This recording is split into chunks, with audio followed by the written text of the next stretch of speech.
be more than a few minutes, by the way. We're going to talk about e-collars.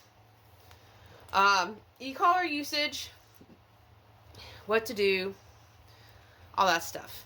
Because once I'm on the ground with a dog and I'm working with them, there's a lot of stuff we're not going to be able to talk about.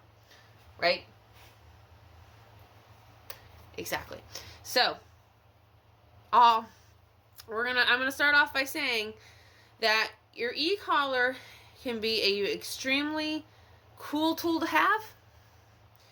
It can give your dog the freedom to do different things. It's going to give you more reassurance. It can give your recall when you're calling your dog back to you.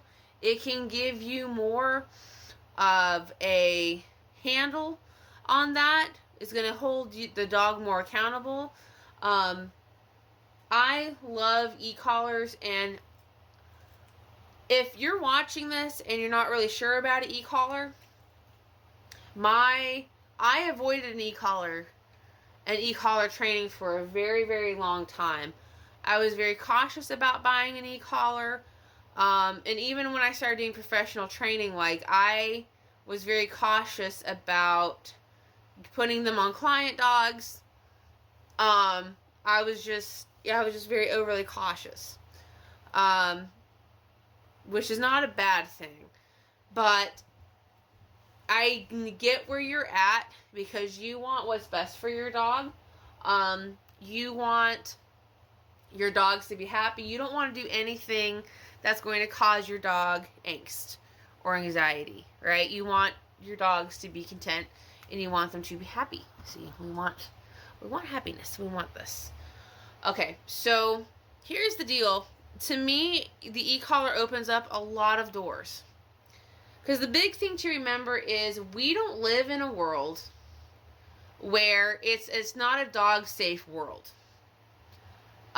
Even if you live in the middle of nowhere, because people are like, well, if I live in the country, well, you got livestock, you've got deer.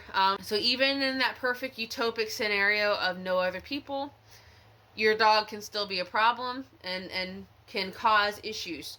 And then we have, and then that's not even talking about how most people live, which is they live in an area where there's going to be a lot of people around. They're going to live in an area where there's going to be cars. There's going to be loose cats. There's going to be a bunch of stuff. And all of these things are going to set up your dogs to fail. Because if you refer back to the very first episode where we're talking about dog psychology, the world is set up to potentially kill your dog. It's not even including irresponsible pet owners, other dog owners, any of that. We're not even including that in that.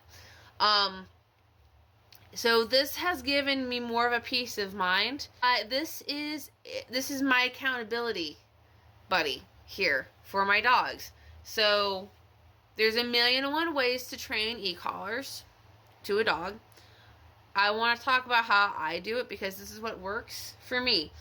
Now you can look